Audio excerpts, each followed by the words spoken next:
चारों तरफ से ऊंची ऊंची हरी भरी पहाड़ियों से घिरा एक छोटा सा शांत और बेहद खूबसूरत गांव आजमपुर। शहर की चकाचौंध और भागदौड़ से कोसों दूर इस गांव के लोग अपनी सादगी में ही बेहद खुश थे। दिन भर खेतों में पसीना बहाना और शाम को भाईचारे के साथ वक्त बिताना, यही इनकी जिंदगी थी। इसी गांव में रहता था हीरा, एक सीधा साधा स्वाभिमानी इंसान जो अपनी पत्नी चंपा के साथ रहता था। हीरा गांव के चौराहे पर कचौड़ी और चाट का ठेला लगाता था। उसके हाथों में ऐसा स्वाद था कि जैसे ही ठेले का पर्दा उठता पूरा गांव वहां खिंचा चला आता। अरे वाह हीरा भाई, सच बताना, हाथों में कोई जादू तो ना कर रखा है क्या? साला पेट भर जाता है पर ये कमबख्त मन नहीं भरता। कुछ तो मिलाते हो तुम इसमें। हाँ भाई, ये बात तो मैं भी मानूंगा। हीरा भाई, अब बता भी दो यार, क्या रेसिपी है तुम्हारी? हम भी कभी घर पर बनाकर खा लिया करेंगे। अरे भाई लोगों, अगर आप सब घर पर ही बनाकर खाने लगोगे तो मेरा ये ठेला सूना नहीं हो जाएगा। और फिर कचौड़ी तो सिर्फ बहाना है, असली मकसद तो आप सब भाइयों से दो चार बातें करना है। अगर ये ठेला नहीं होगा तो सुख दुख की बातें कैसे होंगी? बात तो तुम्हारी 100 आने सच है हीरा भाई। हम सब शहर से बहुत दूर हैं। इस गांव में अगर एकजुट रहकर साथ नहीं खड़े हुए तो बिखर जाएंगे। सुना है आजकल शहर की बड़ी बड़ी कंपनियां जंगलों और पेड़ों को काटकर फैक्ट्रियां खड़ी कर रही हैं। अगर हम आज एक नहीं हुए तो वो दिन दूर नहीं जब हमारा वजूद ही मिट जाएगा। जब तक इस आजमपुर की मिट्टी में हीरा जिंदा है तब तक किसी की इतनी मजाल नहीं जो हमारी जमीन पर पैर भी रख दे। आप सब बेफिक्र होकर कचौड़ी खाइए। लीजिए, एक एक प्लेट और चखिए। दोनों ग्राहकों ने जैसे ही कचौड़ी का अगला निवाला मुंह में रखा, उनके चेहरे खिल उठे। भाई, स्वाद तो लाजवाब है। भगवान करे तुम्हारी तरक्की हमेशा होती रहे। अच्छा भाई, अब हम चलते हैं। दोनों ग्राहक अभी गए ही थे कि तभी गांव के मुखिया हांफते हुए बदहवास हालत में हीरा के ठेले की तरफ दौड़ते हुए आए। उनके चेहरे पर साफ डर दिखाई दे रहा था। प्रणाम मुखिया जी। अरे, आप इतना हाफ क्यों रहे हैं? आइए, बैठिए। नहीं हीरा, अभी बैठने का वक्त नहीं है। बहुत अनर्थ होने वाला है। मुझे शहर से खबर मिली है कि कोई बहुत बड़ी कंपनी हमारे गांव पर नजर गड़ाए बैठी है। वो यहाँ फैक्ट्रियां लगाना चाहते हैं। अगर वो आ गए तो हमारे सारे पेड़ कट जाएंगे, हमारी खेती बर्बाद हो जाएगी। हीरा, मुझे डर है कि हमारा पूरा गांव तबाह हो जाएगा। मुखिया जी, आप शांत हो जाइए। जिस दिन इस गांव के किसी एक पेड़ पर भी कुल्हाड़ी चलेगी, उस दिन पहली कुल्हाड़ी इस हीरा के सीने पर चलेगी। जब तक मेरी रगों में खून का एक भी कतरा बाकी है, मैं आजमपुर का बाल भी बाका नहीं होने दूंगा। आप बस गांव वालों को समझा कर रखिए कि कोई भी अनजान कागज पर अंगूठा या दस्तखत ना करे, और हमारे नौजवानों से कह दीजिए कि अपनी लाठियों में तेल पिलाकर रखें। मुसीबत कभी भी दस्तक दे सकती है। बेटा, तुम्हारी इन्हीं बातों ने तो हम बूढ़ों को जिंदा रखा है। तुम्हारी बातें सुनकर ही मेरा पेट भर गया। अब मुझे कुछ खाना नहीं है। मैं चलता हूँ गांव वालों को सचेत करने। हीरा भले ही एक गरीब लड़का था, लेकिन अपनी नेकी और दिलेरी की वजह से वो पूरे गांव के दिलों पर राज करता था। शाम ढली और हीरा अपना ठेला समेटकर घर पहुंचा। घर पर उसकी पत्नी चंपा उसका इंतजार कर रही थी। सुनो जी, मैं आपसे कितनी बार कह चुकी हूँ कि इतनी स्वादिष्ट और चटपटी कचौड़ी आप इतने सस्ते में क्यों बेचते हैं? इतने महंगे मसाले डालते हो, इतनी मेहनत करते हो, फिर भी दाम इतना कम। चंपा, हमारा पेट अच्छे से भर रहा है ना। हमने अपनी जरूरतों के लिए थोड़े पैसे भी बचा रखे हैं। पिताजी भी आराम से तीर्थ यात्रा पर गए हैं। जब हम इतने में ही खुश हैं तो लालच क्यों करना? मेरे ठेले पर आने वाले लोग सिर्फ मेरे ग्राहक नहीं हैं, वो मेरा परिवार है। मेरा मकसद सिर्फ पैसा कमाना नहीं, बल्कि उन सब से जुड़ना और अपने गांव को सुरक्षित रखना है। आपकी अच्छाई ही आपकी सबसे बड़ी कमजोरी है जी। मेरी बात लिख कर रख लीजिए। एक दिन यही गांव वाले आपको ही धोखेबाज साबित कर देंगे। ऐसा कभी नहीं होगा चंपा। मुझे मेरी माटी और मेरे गांव वालों पर खुद से ज्यादा भरोसा है। अगली सुबह होती है। सूरज की पहली किरण के साथ हीरा फिर से उसी जगह अपना ठेला लगा लेता है। हमेशा की तरह गांव वाले वहां जुटने लगते हैं, लेकिन इसी खुशनुमा माहौल से दूर गांव की सीमा पर दो अनजान साए दाखिल हो रहे थे। उनका पहनावा और हाव भाव पूरी तरह शहरी था। ये थे मुन्ना और भोला। गांव के मुहाने पर आकर दोनों अचानक रुक जाते हैं। भोला, एक बार इस गांव को देख, कितनी शांति है, कितनी खूबसूरती है यहाँ। क्या तुम्हें नहीं लगता कि जो पाप हम करने जा रहे हैं, इन मासूमों के पेड़ पौधे और जिंदगी छीनने जा रहे हैं, वो गलत है? अरे मुन्ना, भावुक मत हो। क्या तुम्हें इस पिछड़े गांव में रहना है? हमें तो वापस शहर जाना है, बड़ी गाड़ियों में घूमना है। इन गवारों जैसी जिंदगी जीना हमारा मकसद नहीं है। अपना काम खत्म करो, कंपनी से मोटी रकम लो और ऐश करो। यार भोला, एक बार फिर सोच ले, जिस मिशन पर हम आए हैं, क्या वो इतना आसान होगा? क्या ये गांव वाले हमें पहचान नहीं पाएंगे? क्या हम इनका भरोसा जीत पाएंगे? अरे भाई, ये भोला ऐसे कई शिकार पहले भी कर चुका है, पूरा तजुर्बा है मुझे। इन सीधे साधे गांव वालों को अपने जाल में कैसे फंसाना है, ये मैं अच्छे से जानता हूं। बहुत जल्द ये पूरा गांव हमारी मुट्ठी में होगा। अब ज्यादा मत सोच, चल पहले गांव में रहने के लिए कोई अच्छा सा कमरा ढूंढते हैं, उसके बाद अपना असली खेल शुरू करेंगे। गांव की सीमा लांघकर मुन्ना और भोला आजमपुर की गलियों में दाखिल हो चुके थे। तभी उनकी नजर गांव के सबसे बड़े और पक्के मकान पर पड़ी। वो मकान आजमपुर के मुखिया का था। कोई है घर में? अरे नेताजी, कोई है? दरवाजा खुला और सामने मुखिया जी खड़े थे। दो अनजान शहरियों को अपने दरवाजे पर देख वो थोड़े अचरज में पड़ गए। राम राम भैया, आप दोनों कौन हैं और इस दूर दराज के गांव में क्या काम है? प्रणाम मुखिया जी। दरअसल हम दोनों वन विभाग के अधिकारी हैं। हमें शहर में खबर मिली है कि कुछ बड़ी कंपनियां इस भोले भाले गांव पर गिद्ध की नजर गड़ाए बैठी हैं। वो यहां की जमीन हड़पना चाहती हैं। बस इसीलिए हम यहां आए हैं, ताकि उन लालची कंपनियों से आपके जंगलों और पेड़ों को बचा सकें। हम यहां 1-2 महीने रुकेंगे और यहीं के होकर रहेंगे। सच में?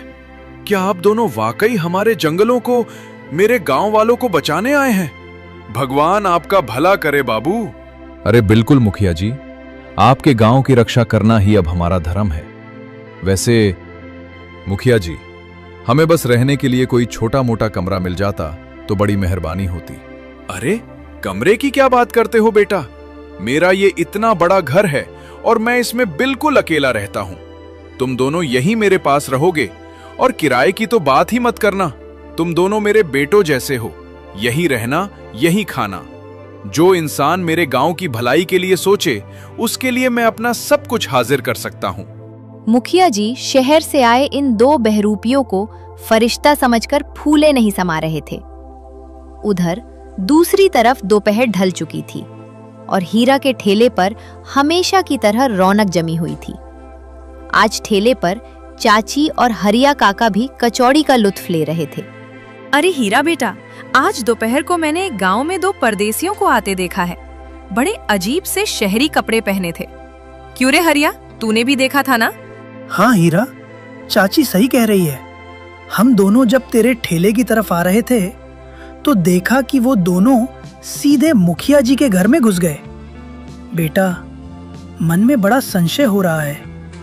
कहीं ये फिर से वही जंगल काटने वाले बड़ी कंपनी के लोग तो नहीं? चाची, काका, आप लोग बेकार में घबरा रहे हैं। हमारे मुखिया जी हमसे ज्यादा इस गांव और इन जंगलों की फिक्र करते हैं। उनके रहते कोई जंगल में एक कुल्हाड़ी भी नहीं मार सकता। बेटा, घबराने वाली बात ही है। हम गरीबों के पास है ही क्या? यही जंगल, यही खेत और हमारा ये छोटा सा आशियाना। ये जो बड़े बड़े व्यापारी होते हैं ना, इनकी गिद्ध जैसी निगाहें सिर्फ हमारे जंगलों को काटकर फैक्ट्रियां खड़ी करने पर टिकी होती हैं। काका, हम इस माटी से जुड़े लोग हैं। हम किसी के बाप से नहीं डरते। जिस दिन हमारे हक पर बात आई उस दिन इन साहब लोगों को इनकी औकात दिखा देंगे। हमारे हजारों हाथों के आगे सरकार को भी झुकना पड़ेगा, आप देख लेना। वाह बेटा, तेरी इन शेरों जैसी बातों ने तो आधा पेट वैसे ही भर दिया, पर थोड़ी सी जगह बाकी है। जरा अपनी वो चटपटी कचौड़ी चाट खिला दे। हम बूढ़े तो तेरे ही स्वाद के भरोसे जी रहे हैं। अब 4 दिन की जिंदगी बची है, जब तक जिएंगे तेरी कचौड़ी का स्वाद नहीं भूलेंगे। लीजिए काका, गर्मा गर्म खाइए। तभी वहां से मुन्ना और भोला गांव का मुआयना करते हुए गुजरे।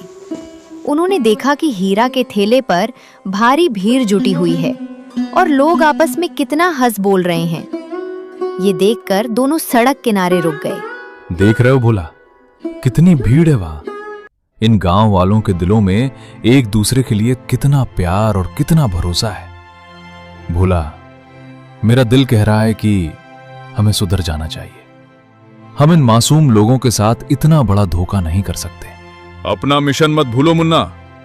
हमें यहां लोगों का प्यार देखने के नहीं, बल्कि अपनी जेबें भरने के पैसे मिले हैं। तुम सुधरने की बातें बंद करो। पर भोला, तुम आखिर करना क्या चाहते हो? तुम्हारा प्लान क्या है? देख रहे हो उस ठेले को? इसी ठेले को हम अपना सबसे बड़ा हथियार बनाएंगे। इसी के जरिए हम इन गांव वालों के खाने में मिलावटी नशीली दवाइयां मिलाएंगे। जब ये लोग हमारे बस में हो जाएंगे तो इन्हें एक एक करके गायब कर देंगे और फिर सूने पड़े घरों की जमीनों के कागजात पर इनके अंगूठे लगवा लेंगे। तू पागल हो गया है क्या भोला? जमीन भी हड़पेगा और लोगों को गायब भी करेगा। इस छोटे से गांव में गिने चुने लोग हैं, सबको शक हो जाएगा। मुन्ना, होश में आओ। अगर आज हम पीछे हट गए तो क्या ये जंगल कटने से बच जाएंगे? नहीं। बड़ी बड़ी सरकारें इन अमीर व्यापारियों के आगे नतमस्तक हो जाती हैं।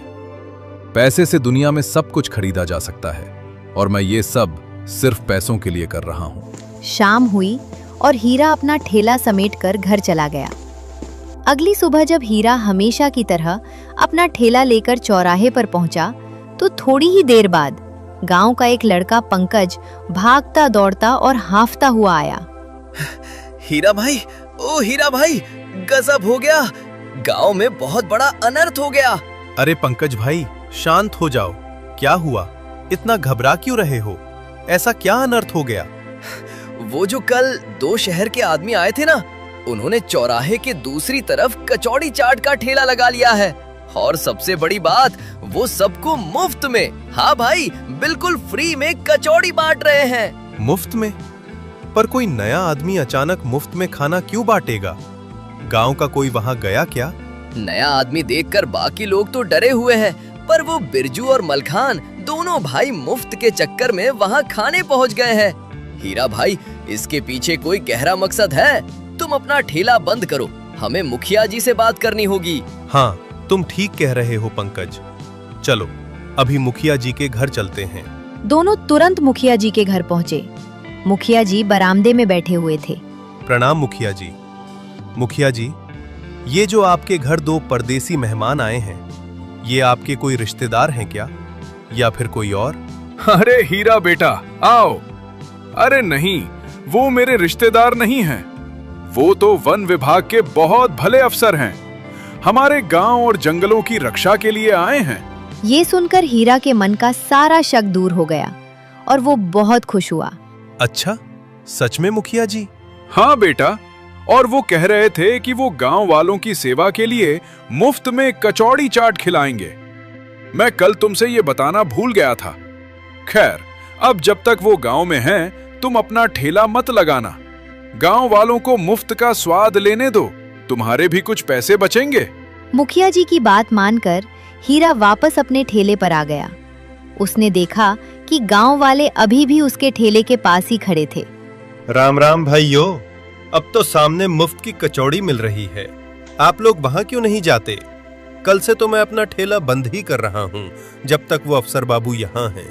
अरे कैसी बातें करते हो हीरा भाई, हम मुफ्तखोर नहीं हैं और ना ही हम बिरजू और मलखान की तरह लालची हैं जो किसी ऐरे गहरे के ठेले पर चले जाएं। हाँ हीरा भाई, हम पैसे देकर खाएंगे पर अपने गांव के भाई के हाथ का ही खाएंगे। हमें किसी परदेसी पर भरोसा नहीं है। हमें सिर्फ तुम्हारे हाथों का स्वाद पसंद है और तुम्हारा ये भाईचारा पसंद है। एक तरफ आजमपुर के समझदार लोग हीरा के भाईचारे और उसकी कचौड़ी के दीवाने बने रहे, तो दूसरी तरफ मुफ्त के लालच में डूबे बिरजू और मलखान दोनों भाई उस अनजान ठेले पर ही डटे रहे। शाम ढली, अंधेरा गहराया और गांव के लोग बेफिक्र होकर सो गए। लेकिन उन्हें क्या पता था कि अगली सुबह आजमपुर में एक भयानक तूफान लेकर आने वाली है। अगली सुबह सूरज की किरणें पड़ते ही पूरे गांव में कोहराम मच गया। खबर आग की तरह फैल गई कि बिरजू और मलखान अचानक अपने घर से गायब है। जब ये बात मुखिया जी को पता चली तो उनके पैरों तले जमीन खिसक गई। वो भागते दौड़ते बदहवास हालत में सीधे हीरा के घर पहुंचे।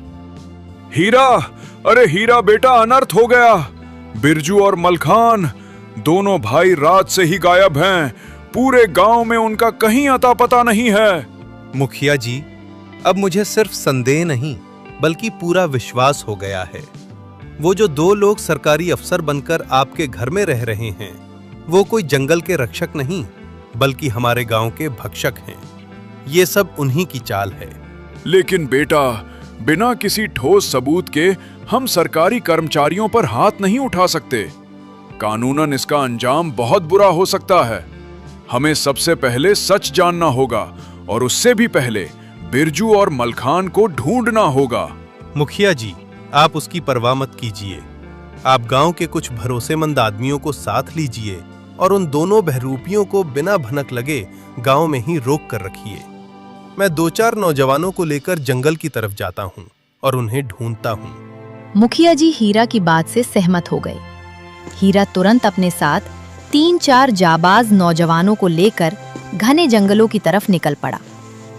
घंटों की कड़ी मशक्कत और खोजबीन के बाद आखिरकार जंगल के एक सुनसान कोने में बिरजू और मलखान बेहोशी की हालत में मिल गए। उनके हाथ पैर बंधे हुए थे। हीरा और उसके साथी तुरंत दोनों को उठाकर गांव वापस ले आए। उन पर पानी के छींटे मारे गए और जैसे ही दोनों को होश आया, हीरा ने सबसे पहले उनसे कड़क आवाज में पूछा, बिरजू, मलखान, होश में आओ भाई और साफ साफ बताओ कि तुम दोनों इस हालत में जंगल कैसे पहुंचे? तुम्हारे साथ क्या हुआ था?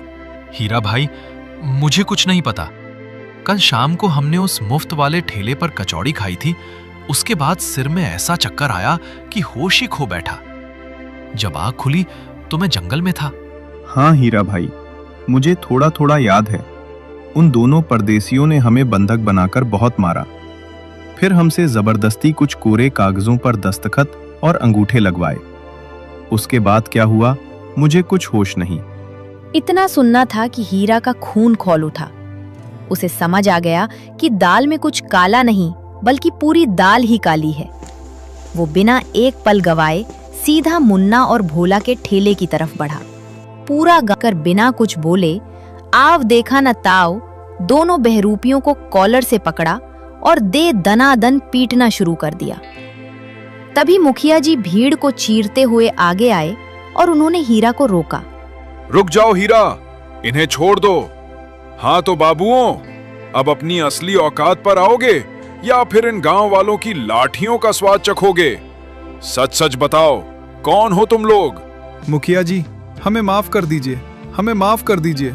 हम कोई वन विभाग के अफसर नहीं हैं। हमें एक बड़ी कंपनी से कॉन्ट्रैक्ट मिला था कि हम इस गांव में आए, सीधे साधे लोगों को अपने जाल में फंसाएं और उनकी जमीनों के कागजात पर दस्तखत करवाकर जमीनें कंपनी के नाम बेच दें।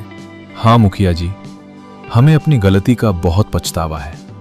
इस गांव के लोगों का प्यार देखकर मेरा ज़मीर पहले ही जाग गया था, पर लालच में आकर हम ये पाप कर बैठे। लेकिन हीरा भाई, एक कड़वा सच सुन लो। आज अगर हम यहां से चले भी गए तो क्या ये आजमपुर का जंगल हमेशा बचा रहेगा? कभी न कभी तो ऐसी सरकारें या ऐसे अमीर लोग आएंगे जो आपकी एक नहीं सुनेंगे।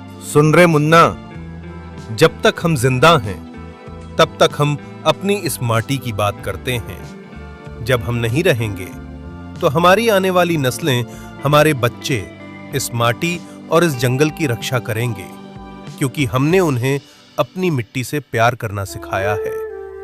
तुम अपनी कंपनी की फिक्र छोड़ो, हमारे आज की फिक्र करो।